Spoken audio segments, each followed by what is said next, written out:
qui va traiter évidemment, ça nous a tous concernés de près ou de loin, de la crise sanitaire qui est survenue l'année dernière, comprendre un peu l'impact que cette crise a eu sur la transition que vous aviez commencé à évoquer en première partie de notre système de santé, comprendre de ces réflexions quels seront les enjeux que nous devrons relever dans le futur autour de cette transformation de notre système de santé. Donc voilà, discuter de tout cela ensemble. Je laisse donc Maëlys et Margot reprendre la main sur cette deuxième partie d'échange.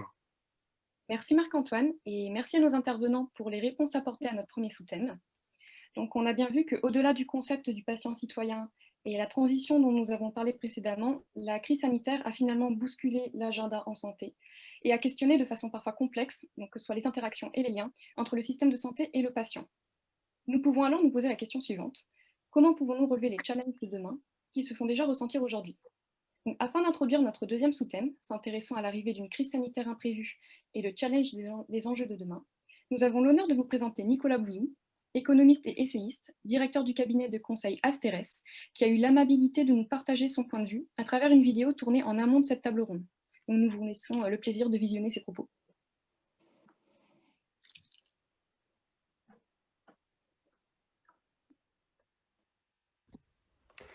Bonjour à toutes et tous.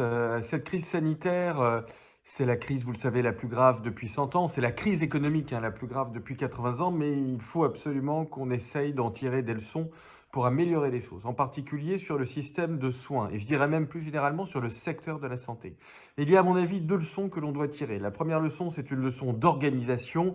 Pour le dire très vite, on voit très bien que quand on donne de la flexibilité au système de santé, notamment aux hôpitaux, quand on leur permet de s'organiser en évitant un certain nombre de process, de procédures, quand on fait confiance aux gens sur le terrain, eh bien les choses fonctionnent mieux. La confiance, du point de vue managérial, c'est toujours un pari qui est gagnant. Et puis la deuxième chose, c'est que cette question de développement des industries de santé, cette question de souveraineté sanitaire, elle est remise sur la table à la faveur de la crise. Et elle est très importante. En France, on a vraiment un bon terreau pour construire une industrie de santé qui soit très innovante, qui soit très performante.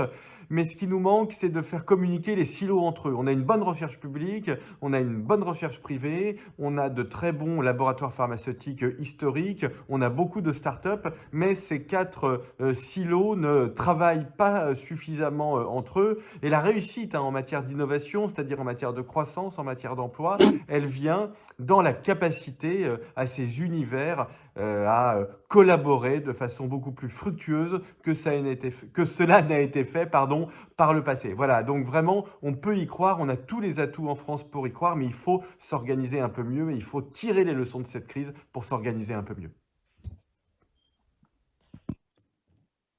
Oui, voilà, comme vient de nous le décrire Nicolas Bouzou, la transition de notre système de santé se fera par une organisation plus flexible, un développement de l'innovation des industries de santé et une confiance accrue pour tirer les leçons de cette crise. Donc du coup, Monsieur Nataf ou Gwenel, si un de vous est là, en tant qu'acteur dans l'industrie pharma, qu'avez-vous à ajouter à ce sujet et quel est, selon vous, l'impact de la crise sanitaire sur cette transition de notre système de santé?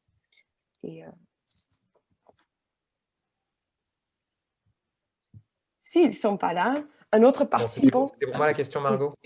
Oui. Oui, pardon. Alors, je suis désolé, j'ai dû me déconnecter, mais en fait, je n'étais pas déconnecté. J'ai bien entendu Camille m'appeler, mais j'étais juste au téléphone pendant 10 minutes au moment où justement Amir m'a demandé de prendre la parole. Donc, j'ai bien suivi vos débats, très intéressants. Non, je crois que ce que disait Nicolas Bouzou, pour rebondir, était tout à fait juste. C'est-à-dire que ce que l'on apprend quand il parle des différents acteurs qui peuvent travailler ensemble, et ce que vous disiez aussi pour la première partie de la table ronde, et en particulier en parlant de l'industrie pharmaceutique, c'est que pour qu'on puisse travailler ensemble de manière efficace, il faut qu'il y ait un élément de confiance. Et je crois que ça, c'est quelque chose que l'on doit continuer non seulement à travailler, mais je dirais même, à la limite, à réclamer avec fierté, parce qu'il n'est, je ne sais pas, je n'ai pas fait de comparatif, mais en tout cas, j'allais dire, il n'est pas de secteur qui soit finalement confronté ou qui doivent prendre en compte autant d'éléments éthiques et déontologiques que nous prenons avec beaucoup de plaisir et avec beaucoup de sérieux parce que c'est important.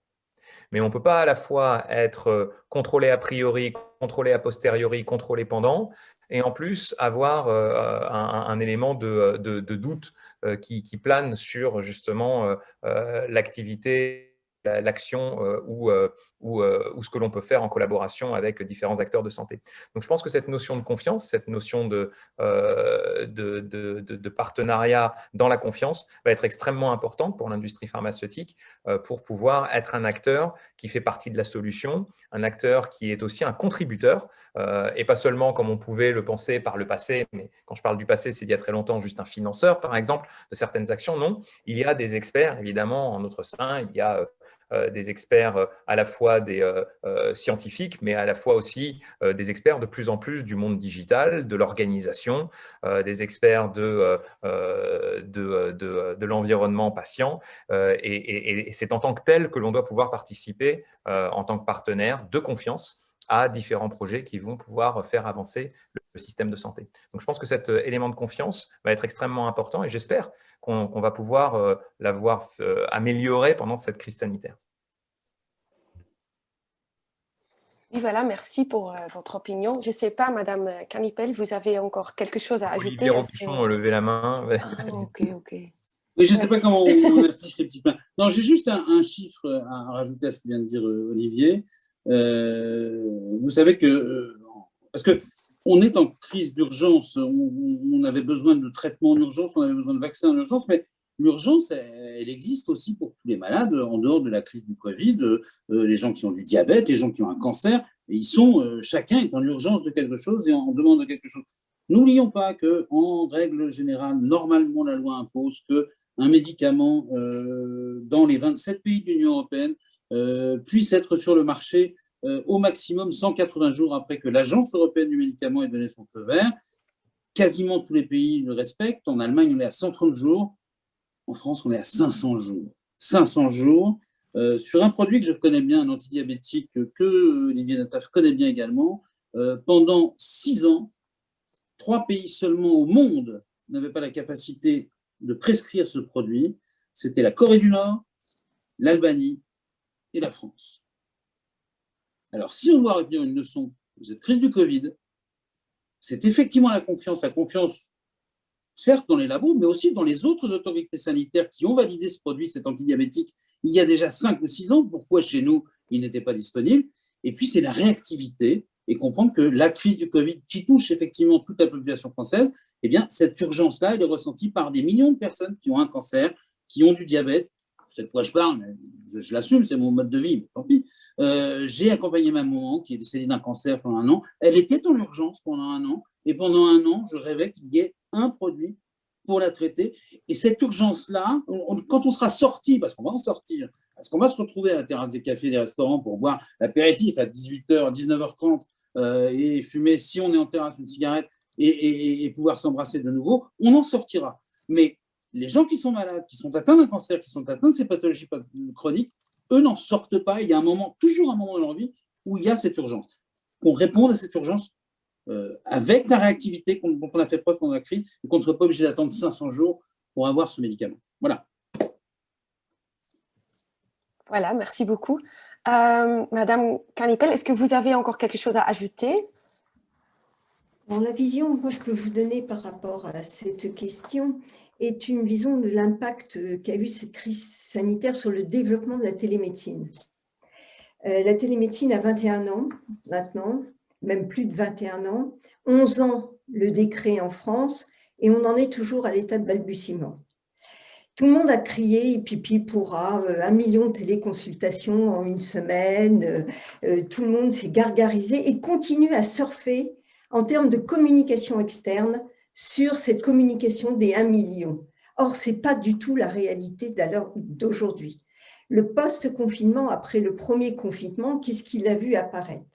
Il a vu apparaître les conséquences que l'on vit sans arrêt en France de la mise en place et où l'on décrète, comme là, on décrète que le patient va être un patient citoyen, par exemple, mais on ne se donne pas les moyens d'en faire un patient citoyen, ou on ne se donne pas les moyens On monte les marches, on va vers le palier, et avant que de monter pas à pas, c'est-à-dire de donner des couches de culture plus une couche de culture pour que les gens puissent rentrer dans un tournant, dans un virage qui les implique dans leur vie de tous les jours, tout doucement, sans le refouler, mais au contraire en se l'appropriant.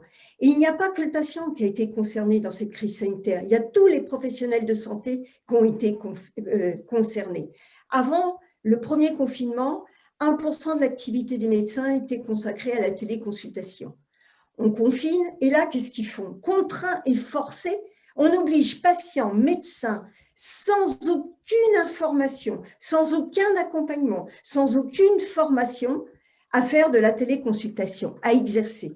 Mais c'est quoi de la téléconsultation? La téléconsultation, c'est le métier d'un médecin, c'est faire de la consultation. Alors vous allez me dire, qu'est-ce qui change? Ce qui change, c'est qu'on lui demande de consulter à distance. Et on demande au patient de ne plus être en face de son patient, de son médecin. Et si l'on veut que ça se fasse bien, sans souffrance, il faut mettre en place des organisations. Et les organisations, elles n'existent pas. À l'heure d'aujourd'hui, elles n'existent pas.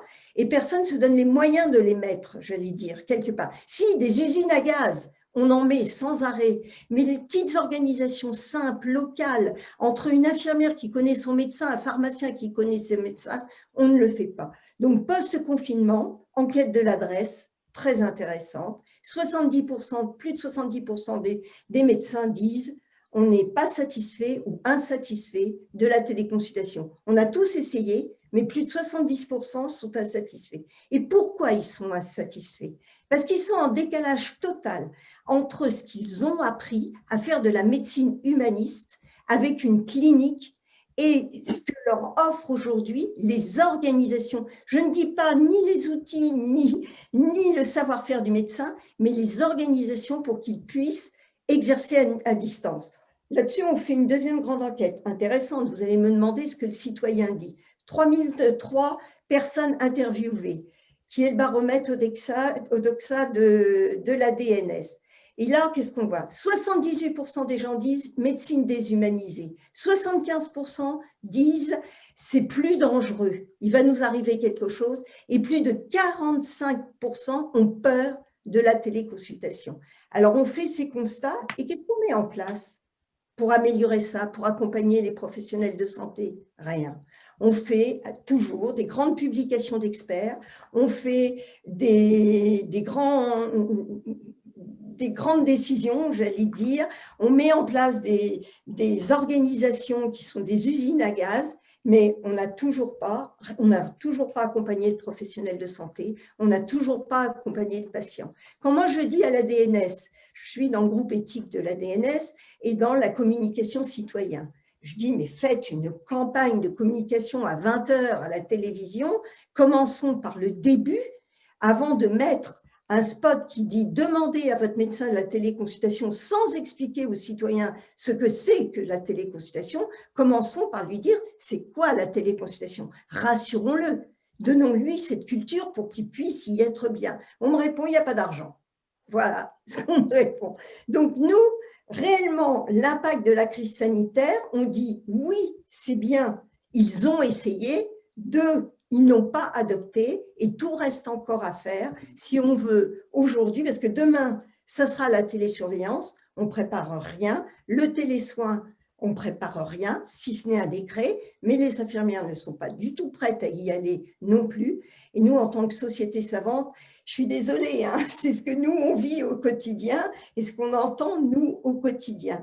Mais on n'est pas dans le négatif, hein, c'est pas ça. Ce que l'on voudrait, c'est que les politiques bougent dans un sens qui est dans le sens d'écouter. Tout à l'heure, quelqu'un a dit quelque chose que j'aimais beaucoup et qui va tout à fait dans notre sens, qui est de faire confiance aux professionnels de santé, faire confiance aux patients et puis les accompagner dans un rôle d'aidant, mais pas en descendant, en imposant les choses aux gens.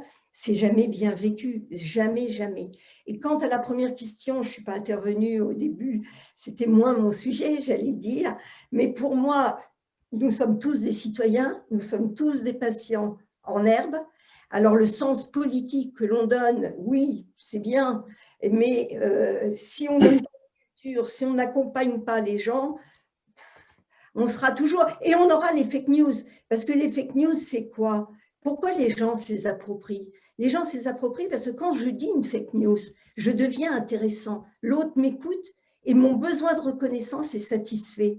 C'est tout simplement ça. C'est aussi bête que ça, quelque part. Et il y en a qui l'utilisent, bien sûr. Mais demandons-nous d'abord, au lieu de dire comment faire pour éviter les fake news, mais posons-nous la question de pourquoi et à quoi ça sert au bout du compte. Prenons toujours le mal par la racine. On ne le fait jamais, jamais. Et on n'a jamais été autant, pour nous, professionnels de santé, et dans le monde de la télésanté, autant dans un système administratif extrêmement difficile à vivre. On est tout le temps bloqué par un texte, par une loi, par quelque chose qui nous bloque dans l'exercice d'une profession humaniste. Et quant à l'industrie pharmaceutique, je dis tout en une seule fois, et après je vous laisserai la parole, nous, on pense qu'il n'y a pas de télésanté sans co-construction. Quand on me dit, par exemple, à la NDPC, mais attention, conflit d'intérêts, je leur dis, est-ce que vous pouvez faire de la télémédecine sans industriel? Ce n'est pas possible. Donc, construisons ensemble pour avoir des outils adaptés aux usages et que les professionnels de santé puissent se servir. Lydie, merci pour votre propos, que je connais bien, mais c'était bien de redonner aussi la vision de beaucoup d'industriels. Et moi, je l'ai vécu au niveau de la partie vraiment de l'e-santé. Et ce que vous venez de dire, c'est la transformation de l'e-santé. Je rappelle la définition de l'e-santé, hein, c'est toutes les technologies comme la télémédecine qui permettent de le développer, mais c'est l'organisation des soins qui vont permettre de l'intégrer. Donc, quand on parle de la e-santé, ce n'est pas que de la techno. Et la notion de formation des produits de santé du grand public, c'est essentiel. Et je pense que dans les questions qui ont été posées, et je sais, vous êtes infirmière de formation. Nous, au niveau de notre société, donc on a deux entités, une qui s'appelle Sim4Health et qui fait de la formation. On a permis, pendant le Covid-19, d'offrir l'accès à de la formation pour les futures infirmières et infirmiers. Nous aussi. On a eu près de 50 000 utilisateurs qui l'ont fait. Et nous, on a dit, voilà, on travaille dans la technologie, on travaille dans la santé. On n'est pas là pour demander de l'argent. Il faut qu'on soit citoyen. C'est voilà, une approche citoyenne. Et donc, on l'a offert. On a fait pareil. On a mis toutes nos capsules de formation à la téléconsultation en ligne gratuitement. Mais ça, et je pense que c'est très bien qu'on l'ait tous fait, parce que je vous parle de notre société, mais tout le monde a joué le jeu. Mais ce qui est important, c'est comment on développe de manière systémique l'ensemble des sociétés. Et aujourd'hui, tous les acteurs qui l'ont utilisé, on travaille avec eux pour l'intégrer dans le système. Mais aujourd'hui, une structure comme la nôtre, forcément, je peux vous le dire, hein, c'est 50 € par an et par étudiant. Ce n'est pas des chiffres incroyables, mais ces 50 € pour un établissement, c'est une somme importante. Si d'un point de vue décision, on va dire d'organisation, une décision politique de dire la formation au numérique, elle est importante et on flèche les budgets, ça se développe. Si on ne met aucun moyen en face, eh bien on vous dit merci, on l'a utilisé, c'est super important pour nous, mais par contre, on ne peut pas continuer à l'avoir pour X raisons. Et donc, je pense que cet enthousiasme, et je sais qu'Olivier Nataf, qui avait largement contribué avec la coalition, en essayant vraiment de faire intervenir tous les acteurs, c'était une superbe initiative avec des acteurs publics, privés.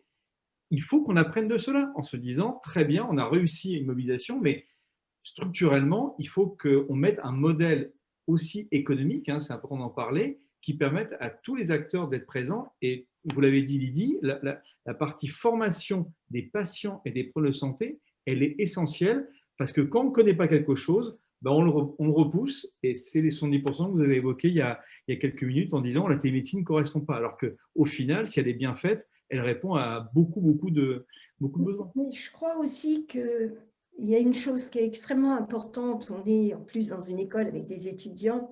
On ne peut pas vivre en 2021 dans un monde du numérique sans que ce soit intégré dans les études de médecine, dans les études d'infirmière, etc. Nous, on est en train de travailler sur un programme avec le Collège des doyens, justement. Alors, quand on me dit on va intégrer PIX, Bon, bah d'accord, on peut intégrer Pix, mais Pix, c'est quoi? Pix, c'est Word, Excel, etc. Mais ce n'est pas Pix qui va leur apprendre leur métier, c'est-à-dire l'évolution des pratiques professionnelles. C'est-à-dire le métier, il ne change pas. Ce qui change, c'est l'organisation. Prenez une téléconsultation. Ils réclament de faire mieux de la clinique. Pour mieux faire de la clinique, parce qu'ils ne se sentent pas bien à pas bien faire la clinique. Il suffit d'avoir quoi? Rien, des assistants de téléconsultation. C'est remboursé, c'est pris en charge par la sécurité sociale. Eh bien, il n'y a que 17% des médecins qui travaillent en parcours coordonné en téléconsultation, alors que 49% disent « mais nous, on le sait, mais on ne le fait pas ». Et on a 30% qui ne savent même pas, qui ne sont même pas informés, qui peuvent travailler avec des assistants de téléconsultation. Parce que l'assistant, il va faire quoi à distance? Il va être auprès du patient avec ses outils connectés et il va permettre au médecin d'écouter le cœur. Prenez pendant le Covid, on aurait eu à côté du patient, on pouvait prendre un saturomètre, on pouvait écouter les poumons, écouter le cœur, etc. Et ce sont des organisations extrêmement simples. C'est médecin de ville, infirmière libérale, pharmacien, c'est tout ce que ça demande. Et ça ne demande pas des milliers, ça demande une chose, des outils interopérables. Et ça, on ne les a pas. Je dirais bien 2-3 petites choses. Pour revenir à votre question initiale, qui est le fil rouge de cet échange, qui est là, en quoi la crise la crise sanitaire va transformer le système de santé, dans le sens où on aura moins à faire aux patients et plus aux citoyens. Enfin, en tout cas, le citoyen va prendre plus de place. 2 choses.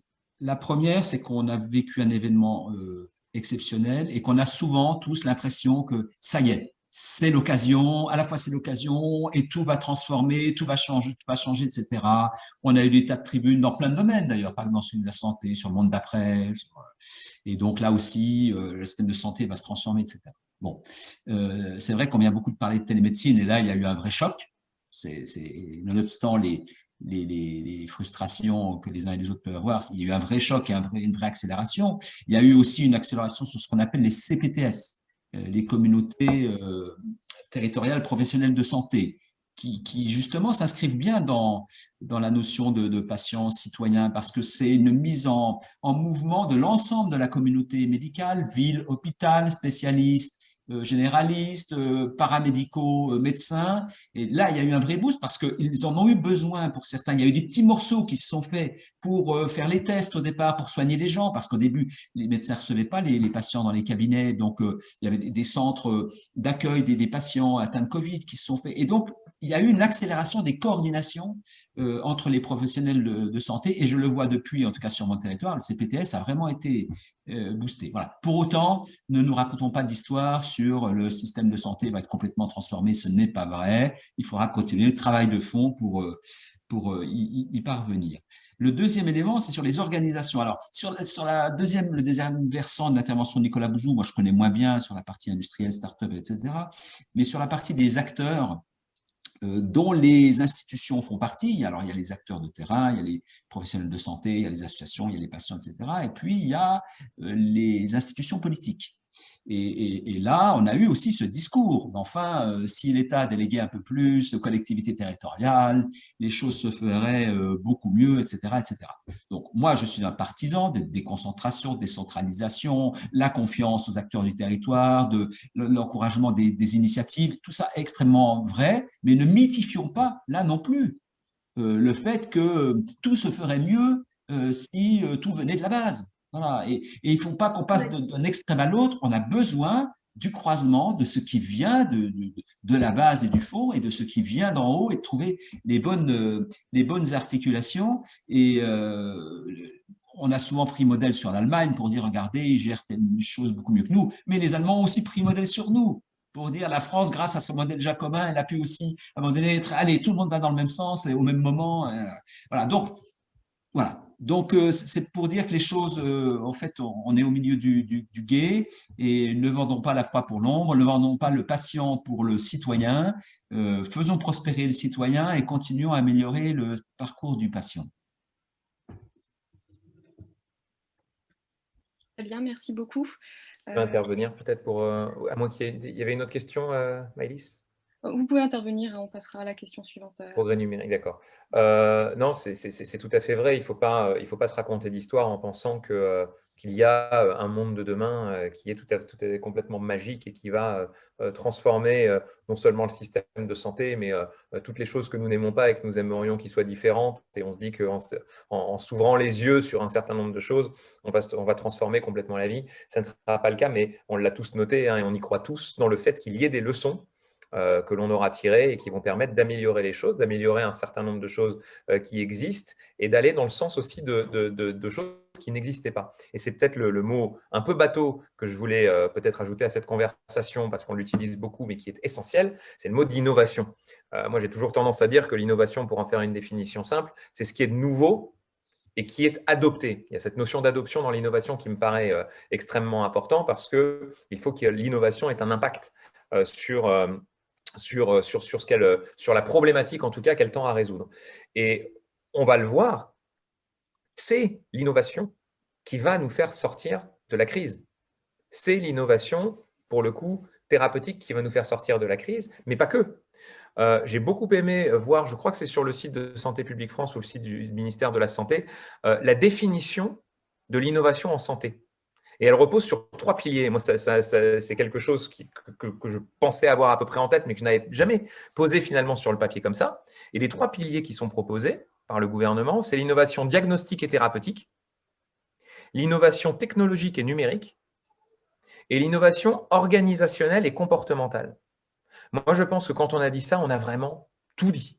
Et on a un cadre que l'on peut suivre, un cadre autour duquel on peut vraiment s'organiser, diagnostic, thérapeutique, technologique, numérique, organisationnel et comportemental, on a vraiment tout dit. Et c'est le cadre qui est défini par les autorités publiques de santé. Et je pense que tous ensemble, et c'est ce que disait Jérôme, ce que l'on a réussi à faire dans la coalition Innovation Santé, c'est justement se rassembler autour d'un objectif commun qui était de résoudre une problématique d'engorgement du système de soins d'une manière générale et essayer de trouver des solutions, là pour le coup relativement centrées sur le technologique et le numérique, qui pouvaient nous aider à faire quoi? À mieux s'organiser. Donc, on a déjà les 3 éléments. Et ce qui va nous permettre de sortir de la crise, c'est du diagnostic, c'est de la thérapeutique, c'est de l'organisation, mais c'est aussi du comportement. Parce que ce qui nous permet aussi de sortir de la crise, c'est bien les gestes barrières et l'implication de chacun des Français et des Français et du monde entier d'ailleurs, qui respectent ces gestes barrières et qui nous permettent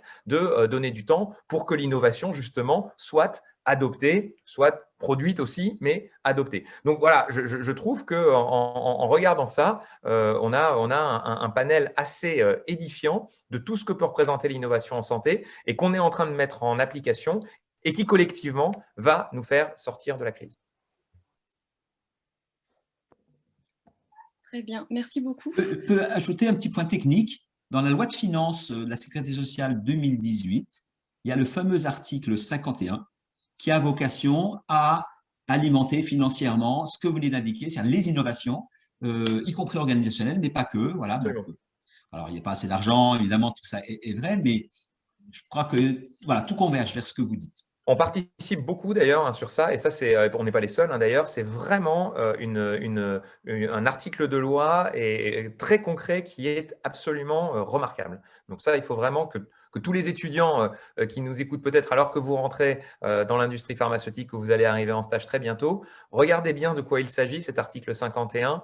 Ça permet d'aborder l'innovation organisationnelle, justement, comme vous le dites, docteur Alauzet, et avec tous les éléments que nous venons de décrire, de manière extrêmement concrète et avec une possibilité d'avoir un impact vraiment tout à fait concret. Merci d'avoir ajouté ça, c'est vraiment important, effectivement. C'est vrai, ce qu'on voit d'ailleurs, moi je dirais c'est probablement un des effets de cette gestion collaborative de la crise, il y a une vraie volonté de rendre tout ça plus accessible. Quand on parle de l'article 51, par exemple, c'était quand même assez compliqué d'avoir accès à un financement ou que ce soit l'accès aux données de santé, en fait, tout ça, ou les relations avec… alors, on parle beaucoup des startups, mais en fait, globalement, je dirais, avec tout le tissu aussi de PME et de petites entreprises avec les plus grosses, tout ça, une des grosses tendances de ces derniers mois, en fait, c'est vraiment de se dire comment on fait pour être plus agile et pour aller plus vite, et du coup de simplifier l'accès à tout, en fait, ce qui est vraiment une bonne chose. Très bien. Donc, si nous n'avons pas d'autres questions, nous allons passer directement à la question 3, parce que nous avons déjà pu répondre amplement à la question 2 qui était prévue initialement. Donc, il est aujourd'hui bel et bien question de transition et de progrès numérique, mais reste la problématique de l'accueil de tous ces chamboulements dans la vie des citoyens. Donc, la question que l'on souhaite vous poser aujourd'hui, c'est comment pensez-vous que cette transition accompagnée du numérique va agir sur la relation citoyen-industrie médicale? Et là encore, à votre avis, est-ce que cela va renforcer la confiance ou au contraire la méfiance des citoyens vis-à-vis du système de santé? Et donc, pour pouvoir répondre à cette question, je vais également reprendre une question qui nous a été posée par une spectatrice qui nous demande, donc Monsieur Nataf, vous avez parlé de l'importance de la confiance. Comment expliquez-vous la non-corrélation entre gestion de la crise, auquel les laboratoires contribuent très largement, et le niveau de perception de l'industrie pharmaceutique? Alors, c'est une question très profonde, effectivement. Je pense sincèrement que l'image, si on peut dire, ou en tout cas la confiance qui nous est faite, va et a déjà un peu évolué. Et je pense qu'il faut aussi que nous, en tant qu'industriels, on continue ou on poursuive l'effort dans le fait, je vais le dire comme ça, de ne pas se cacher derrière notre petit doigt, parce que des fois, on a un peu peur de prendre la parole, parce qu'on a peur qu'on nous ramène, on nous tape dessus, ou on nous ramène à des choses qui sont les critiques que l'on fait très généralement standards, stéréotypés à l'industrie pharmaceutique.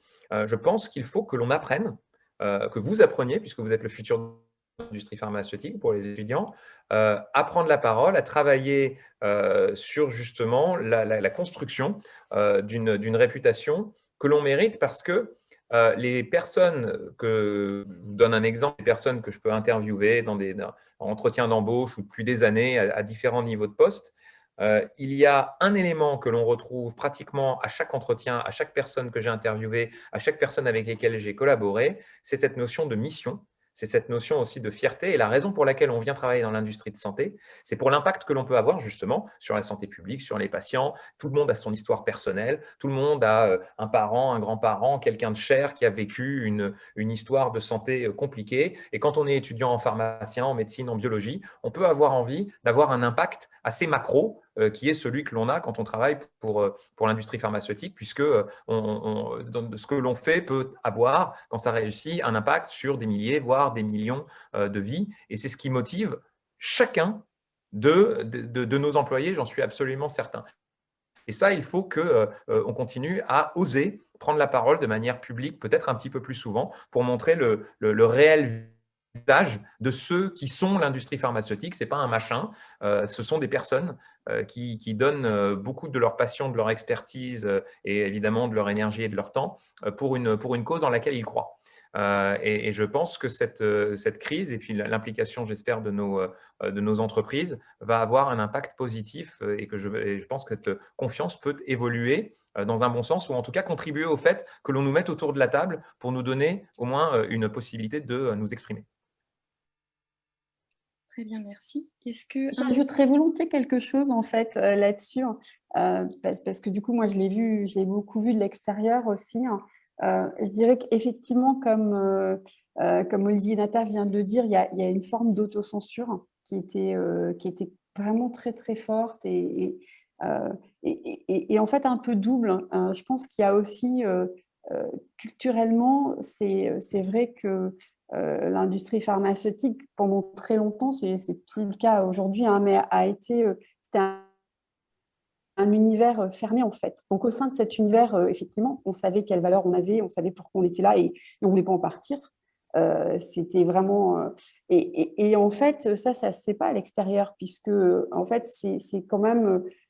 C'est plus vrai maintenant, hein, mais ça l'a été pendant tellement longtemps que, du coup, comme il y avait assez peu d'allers-retours dans d'autres univers, finalement, c'était une vérité qui se savait au sein d'un cercle fermé et pas à l'extérieur. Alors qu'il y a des domaines où on passe de l'agriculture à l'industrie automobile ou aux télécoms, et du coup, ben, voilà, on parle de ce qui se fait ailleurs, et et des valeurs des entreprises, et ce n'était pas le cas. Donc, quand on était extérieur, c'était assez frappant en fait. Et effectivement, il y a vraiment une transformation à la fois parce que je pense voilà, l'industrie pharmaceutique, même si elle reste extrêmement prudente quand elle s'exprime, bon, et souvent pour des raisons réglementaires, hein, mais on voit qu'il y a une vraie évolution. Et peut-être aussi par rapport, Olivier, ce que vous évoquiez sur la notion de confiance, je crois qu'il y a une question juste après, là j'ai pu voir sur l'intelligence artificielle et peut-être le rapport au niveau des médecins. Je pense que dans le numérique et le développement notamment de cette nouvelle technologie, c'est que la notion de transparence aussi est un élément important. Et je pense que le fait d'expliquer, et ça revient sur plein de thématiques qu'on vient d'aborder, sur comment expliquer l'usage de l'intelligence artificielle. Et moi, ça fait pas mal d'années que je discute avec beaucoup de médecins. Il y a quand même une évolution de l'appropriation de ces technologies parce qu'il y a eu aussi beaucoup de pédagogie, beaucoup d'informations. Les sociétés savantes se sont appropriées le sujet. Mais par contre, voilà, quand je vois encore des articles en disant l'intelligence artificielle va supprimer le rôle du médecin, moi j'ai toujours le même propos qui est de dire en 1980 ou 81, tous les experts comptables ont été mis devant la situation en disant l'ordinateur personnel va tuer votre métier, il n'y aura plus besoin de comptables. Je crois que la profession a progressé, je crois que c'est 2 fois plus de comptables aujourd'hui, et on ne dit pas l'ordinateur va changer votre expert comptable, parce que moi en tant que dirigeant, ce que j'ai besoin, ce n'est pas d'avoir des chiffres en face de moi, c'est d'avoir un expert de la comptabilité et de la finance qui interprète les résultats d'une entreprise pour essayer d'avoir le meilleur accompagnement. Si on fait le parallèle avec la santé, et on a la chance d'avoir le docteur Aouzé, c'est d'avoir la confiance du médecin, d'avoir une lecture, d'avoir une empathie. Et aujourd'hui, l'intelligence artificielle n'apporte pas cela. Et donc, on ne peut pas lutter, un expert comptable ne peut pas lutter avec une machine qui va calculer 1 milliard de fois plus rapidement que lui, et c'est normal. Ne demande pas la même chose aux médecins. Le médecin va forcément, j'ai vu beaucoup de concours sur des radiologues avec des ordinateurs, et donc à chaque fois, forcément, on perd. Ce qu'on a besoin, c'est de développer d'autres technologies. Donc là aussi, c'est plein de sujets qui ont été évoqués ce soir, c'est-à-dire beaucoup de pédagogie, beaucoup d'informations pour expliquer et de savoir comment on peut travailler ensemble. Donc le fameux médecin augmenté avec ce type de technologie. Et je pense qu'on pourrait augmenter notre capacité à développer si tout le monde travaillait de manière plus efficace ensemble. Très bien, merci beaucoup. Je vais laisser à présent la parole à Marc-Antoine. Oui, merci beaucoup. Je vois que l'heure tourne malheureusement, et même si on aimerait continuer nos discussions, je pense que vous avez tous des obligations qui font que vous devrez nous quitter. Donc, Monsieur Jallat, est-ce que vous êtes avec nous? Je vous propose de vous laisser conclure et avoir le mot de la fin par rapport à cette table ronde 2021.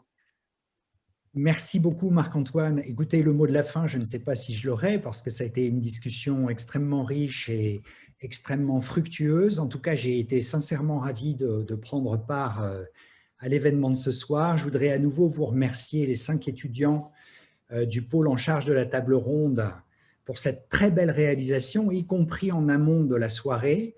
Je voudrais remercier également Olivier Nataf en particulier et notre partenaire AstraZeneca. L'ensemble des intervenants, à la fois sur les réseaux sociaux, comme les conférenciers ce soir, d'être venus participer à ce débat, non seulement d'une brûlante actualité, mais on va dire d'une belle complexité, où il a été question notamment, et j'ai été particulièrement sensible à ça, à l'éducation et l'accompagnement.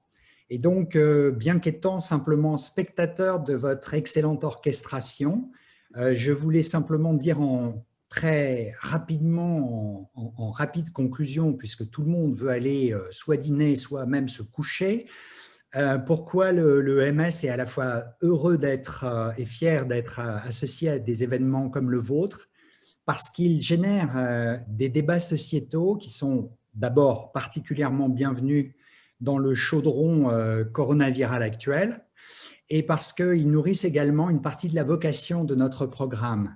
Notre programme, qui réunit 70 étudiants chaque année, a le projet ou l'ambition d'être un acteur de référence dans la création et à la mise à disposition de connaissances. Et nous sommes non seulement très heureux de participer à ces forums novateurs de réflexion et d'échange, en tâchant d'apporter une modeste contribution aux enjeux auxquels les acteurs de la santé sont aujourd'hui confrontés, mais également de servir à un processus pédagogique que vous avez magnifiquement mis en perspective, puisque vous avez été d'excellents administrateurs. Donc, servir à un processus pédagogique qui vous permette, les étudiants, d'acquérir les compétences requises pour, comme le disait Olivier Nataf, participer au lendemain du secteur de la santé, comprendre et gérer les devenirs du secteur.